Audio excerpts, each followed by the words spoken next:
Hello बच्चों, कैसे हो आप सभी। आशा करती हूँ आप सभी स्वस्थ होंगे। चलिए आज की कार्यपत्रिका शुरू करते हैं। तो ये है कार्यपत्रिका संख्या 23 जो SCERT द्वारा दी गई है और कक्षा 4 के लिए है। यहाँ साथ में आप अपना सेक्शन लिखिए A, B या C, जो भी आपका सेक्शन है। पठन अभियान का हमारा 5वां सप्ताह है जिसका थीम है अपनापन। दिनांक है 14 फरवरी 2022 और यहाँ आप अपना नाम और यहाँ पर अपने शिक्षक या शिक्षिका का नाम लिखना है। नमस्ते प्यारे बच्चों, आशा करते हैं कि आप सभी स्वस्थ और खुश होंगे। बच्चों, क्या आप सोते समय दादा दादी, नाना नानी या माता पिता से कहानियां सुनते हैं? इस प्रकार कहानियां सुनने से हमें अपने बड़ों के साथ अधिक समय बिताने का मौका मिलता है और हमारा संबंध अधिक मजबूत होता है। तो आइए आज हम एक बच्चे और उसके दादाजी की कहानी बोलकर पढ़ते हैं। देखिए क्या है कहानी। एक दिन रोशन ने अपने दादाजी से कहा कि टाइगर को बहुत भूख लगी होगी, आइए उसे रोटी देने पार्क चलते हैं। तो यहां पर ये लड़का देखो क्या बोल रहा है, दादाजी चलो टाइगर को रोटी देने चलते हैं। फिर दादाजी कहते हैं ठीक है रोशन चलो। क्या कहते हैं, ठीक है रोशन बेटा चलो। रोशन ने टाइगर को रोटी देने के लिए निकाली, तभी अचानक से एक कोए ने मौका देखकर रोशन से रोटी छीन ली। यह देखकर टाइगर तेज आवाज में भौंकने लगा। तो जैसे ही रोशन ने टाइगर को रोटी देने के लिए निकाली, तभी अचानक कोए ने मौका देखकर रोशन से वो रोटी छीन ली और ये देखकर टाइगर जो वो कुत्ता है वो भौंकने लगा। ये देखो यहां पर भौंकने लगा, वो भौं भौं। कौआ घबरा गया, उसके मुंह से रोटी गिर गई। टाइगर ने लपक कर अपनी रोटी वापस ले ली। तभी रोशन को एक तरकीब सूझी। अब जैसे एकदम से वो टाइगर भौंका तो कौआ घबरा गया और उसके मुंह से वो रोटी गिर गई। फिर टाइगर ने वापस लपक कर अपनी रोटी ले ली। अब ये देखकर रोशन को एक तरकीब सूझी। उसने क्या किया, रोशन ने रोटी का एक छोटा सा टुकड़ा कोए के लिए पेड़ के पास रख दिया। इससे कोए की भूख भी मिट गई और टाइगर को उसकी रोटी भी वापस मिल गई। अब रोशन को लगा कि जब कौआ रोटी लेकर जा रहा है तो इसका मतलब है कि कौआ भूखा है। उसने एक छोटा सा टुकड़ा कोए के लिए पेड़ के पास रख दिया ताकि कौआ उसके पेड़ के पास आकर उस रोटी के टुकड़े को खा ले और उसकी भी भूख मिट जाए और टाइगर को भी उसकी रोटी वापस मिल गई। तो आपको उम्मीद है कहानी पसंद आई होगी। अब चलते हैं प्रश्न की तरफ। पहला प्रश्न, अपने पालतू या मनपसंद जानवर का चित्र बनाकर उसकी कुछ विशेषताएं लिखिए। तो यहां पर आपको जो भी आपका पालतू या मनपसंद जानवर है उसका चित्र बनाना है। जैसे मेरा मनपसंद जानवर है कुत्ता, ठीक है, तो यहां पर एक कुत्ते का चित्र बनाना है।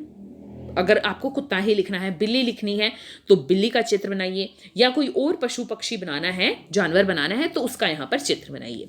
ठीक है, तो बहुत आसान तरीके से मैं आपको कुत्ते का चित्र बनाना सिखा रही हूं।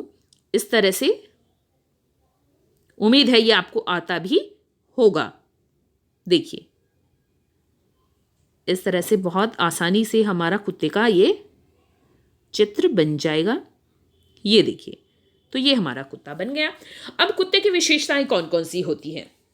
जैसे एक, वो बहुत वफादार होते हैं,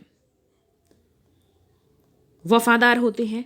और क्या होते हैं, सूंघने की शक्ति बहुत तेज होती है, सूंघने की शक्ति।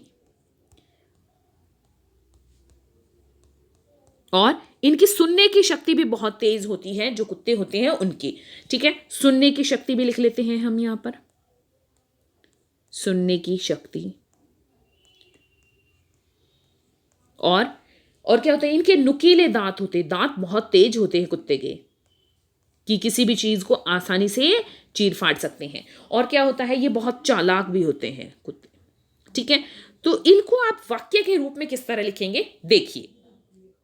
तो देखिए वाक्य के रूप में आप किस तरह से लिख सकते हैं। कुत्ते बहुत वफादार होते हैं, उनकी सूंघने की शक्ति बहुत तेज होती है, उनके दांत तेज नुकीले होते हैं जिससे वह किसी भी चीज को आसानी से चीर फाड़ सकते हैं। कुत्ते बहुत चालाक होते हैं, या अगर आपको कोई और विशेषता पता है तो आप उसे भी यहां पर लिख सकते हैं। प्रश्न 2 है, क्या आपने कभी किसी जानवर को खाना खिलाया है? यदि हां तो अपना अनुभव अपनी कक्षा अध्यापिका के साथ साझा कीजिए। तो यहां पर ध्यान रखना है, आपको इसका उत्तर लिखना नहीं है, सिर्फ साझा करना है। आप फ़ोन पर वॉइस मैसेज या ऑडियो मैसेज से अपनी कक्षा अध्यापक या अध्यापिका को बता सकते हैं, या आप विद्यालय में जाना शुरू हो गए हैं तो आप स्कूल में भी ओरली अपनी अध्यापक या अध्यापिकाओं को बता सकते हैं कि आपने किसी जानवर को खाना खिलाया है। अगर हाँ तो आपको बताना है, और अगर नहीं बताना तो आप सिर्फ इस तरह से बोलेंगे कि मैंने कभी किसी जानवर को खाना नहीं खिलाया। और अगर आपने खिलाया है तो आप इस तरह से बोलेंगे कि हाँ, मैंने एक बार एक कुत्ते को या गाय को या बिल्ली को खाना खिलाया, तो उसे खाना खिलाकर मुझे बहुत सुकून मिला, बहुत अच्छा लगा। तो इसका उत्तर आपको लिखना नहीं है, ध्यान रखिए इस बात को। अभिभावकों के लिए सुझाव है, बच्चों को बताइए कि हमें अपने दादा दादी, नाना नानी के प्रति सम्मान करना चाहिए और उनकी देखभाल करनी चाहिए। आज का कोविड का मैसेज है, हमें अपने हाथों को साबुन व पानी से नियमित रूप से धोना चाहिए, तभी हम कोविड से सुरक्षित रह सकते हैं। आज की ये वर्कशीट यहीं पर खत्म होती है। मुझे कमेंट सेक्शन में बताइए कि आपका पालतू या मनपसंद जानवर कौन सा है। अगर आपको वीडियो पसंद आई है तो लाइक कर दीजिए, अपने फ्रेंड्स के साथ शेयर कीजिए और चैनल को सब्सक्राइब कर लीजिए ताकि आगे आने वाली वीडियो आपके मिस ना हो। चलिए फिर मिलते हैं एक नई वर्कशीट के साथ, तब तक के लिए अपना ध्यान रखना। धन्यवाद।